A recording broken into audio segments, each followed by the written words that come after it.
Fala galerinha, só de buenas? Suavão aqui também, tudo certo? E mais um vídeo agora para nossa para essa semana, tá bom? Essa semana a gente vai continuar estudando conjuntos numéricos e probabilidade.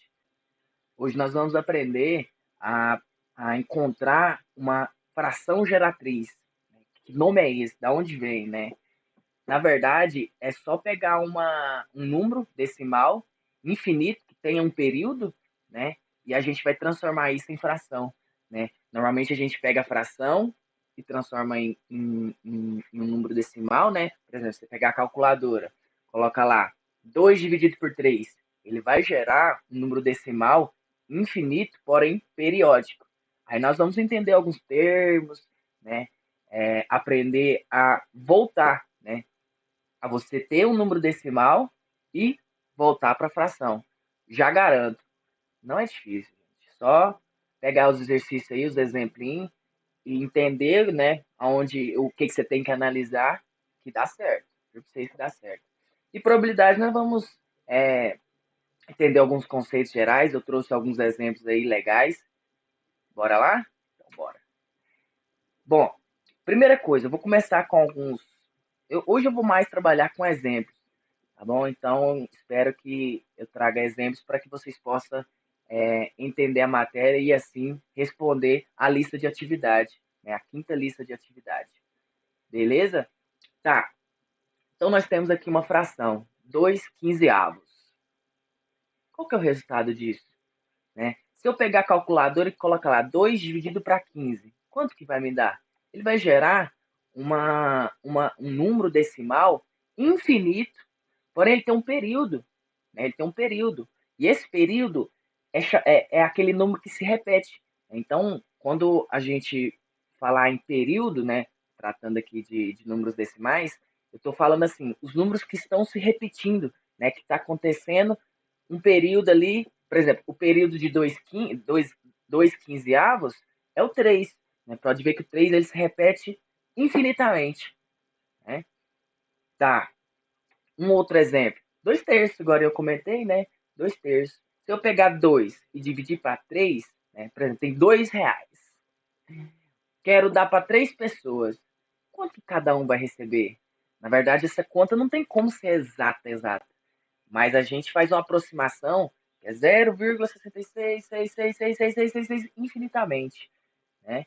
Então, hoje a gente vai pegar esse número decimal e voltar ele para a fração, beleza?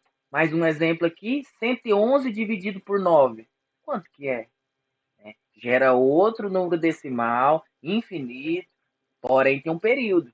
O período desse aqui também é 33333, ou seja, é só um número no período, né? Só o 3 se repetindo. Beleza? Eu vou agora trazer alguns exemplos, né? Como que a gente pode fazer para a gente conseguir entender melhor. Então você vai pegar os números que não se repetem e o período, né? E vai subtrair, vai menos o número que não se repete, né? O 12. Agora, a princípio, você coloca os números que não se repetem e perímetro, e agora você coloca só o número que não se repete. Tá bom? Então, só o 12. O período eu não vou colocar, só o 12. Então, você vai subtrair 12. Dividido pela quantidade de algarismo do período. E aí isso é representado pelo 9, né? Sempre. Sempre você vai colocar o 9. Contou lá 3 números que estão se repetindo no período, né? Então são 3 algarismos. Então são 3 novos que eu tenho que colocar. Né? Como nesse caso só está repetindo um algarismo que é o 3, eu vou colocar só o 9. Aí outra pergunta. Tem algarismo depois da vírgula que não faz parte do período? Esse aqui não tem. Então, essa aqui eu não coloco zero, tá bom? Então, é só dividido por 9. Dividido por 9. E de 123 menos 12 dá 111. Dividido por 9, a gente volta para esse número decimal. Certo?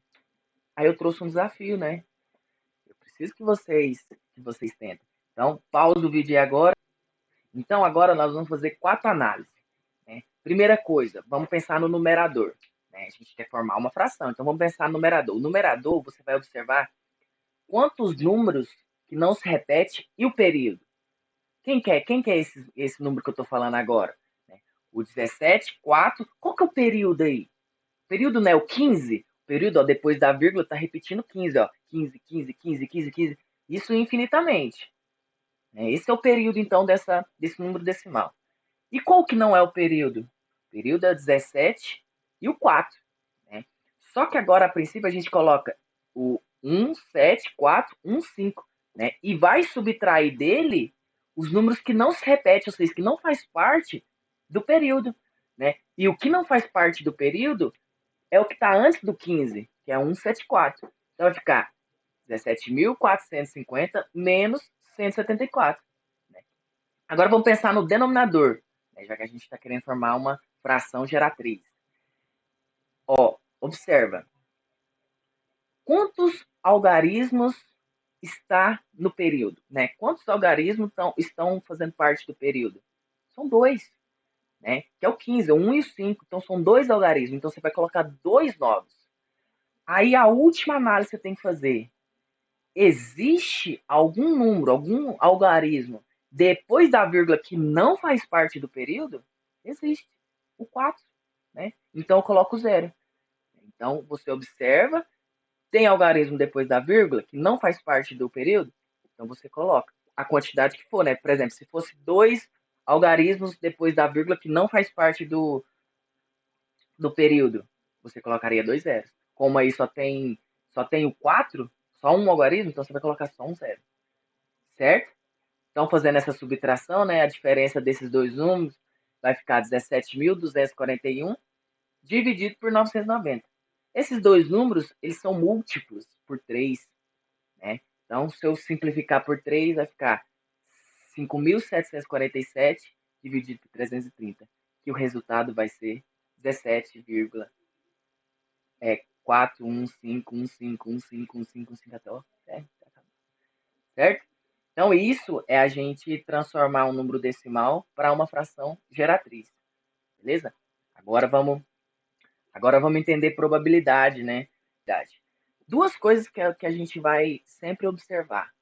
Uma delas, o número de casos que são favoráveis ao acontecimento qualquer, né? E o total de casos possíveis. Né? Por exemplo, eu tenho uma moedinha. Qual que é a probabilidade de eu pegar cara aqui? De eu encontrar a cara se eu jogar aqui e pegar? É meia, não é? Ou é cara ou é coroa. Então, o número de casos que eu quero que aconteça é cara. Só tem uma chance, então. Mas o total de chance que pode acontecer aqui é duas. Ou é cara ou é coroa. Então, o número de casos possíveis eu coloco no numerador em cima. Né? E no denominador eu vou colocar o total, né? A quantidade da minha amostragem. Total de casos possíveis. Certo? Eu trouxe alguns exemplos aqui e vamos explorar eles. Bom, eu vou considerar um baralho completo e eu quero saber qual que é a probabilidade de ser retirada. Letra A, uma carta vermelha. Ó, eu tenho um baralho completo, certo? O baralho completo, ele é composto por 52 cartas, sendo, né, normalmente, sendo a metade vermelha e a metade preta, né? Paus, copa, ouro e espadas. Né? Essas são as 4 naipes do baralho. O naipe, né, ele é composto de ás até o rei. Ás, 2, 3, 4, até 10, valete, dama, rei. Certo. Aí eu tô te perguntando, qual que é a probabilidade de eu retirar uma carta vermelha? Né? Quantas cartas vermelhas eu tenho nesse baralho? Não é metade? Né? Não é 26? Né? São 13 de copas, 13 de ouros, então 26. De um total, ou seja, qual que é o meu espaço amostral? O espaço amostral é total de 52 cartas, todas as cartas. Então, 52 cartas. E o que eu quero são só as cartas vermelhas. Ou seja, são 26 cartas de um total de 52. Ou seja, a metade. Então, a probabilidade de eu retirar uma carta vermelha, né, pegar um baralho qualquer e retirar ele, eu tenho a metade da chance. Tá bom? Então, a probabilidade de ser uma carta vermelha é de meio. Então, o que a gente tem que entender, interpretar, é quem é meu espaço amostral e quem é minha amostragem, né? O total de casos possíveis. Certo. E carta de paus, né? Quantas cartas de paus eu tenho no baralho? O baralho é composto por 4 naipes. Cada naipe tem 13 cartas. Né? 13 de paus, 13 de ouros, 13 de espadas e 13 de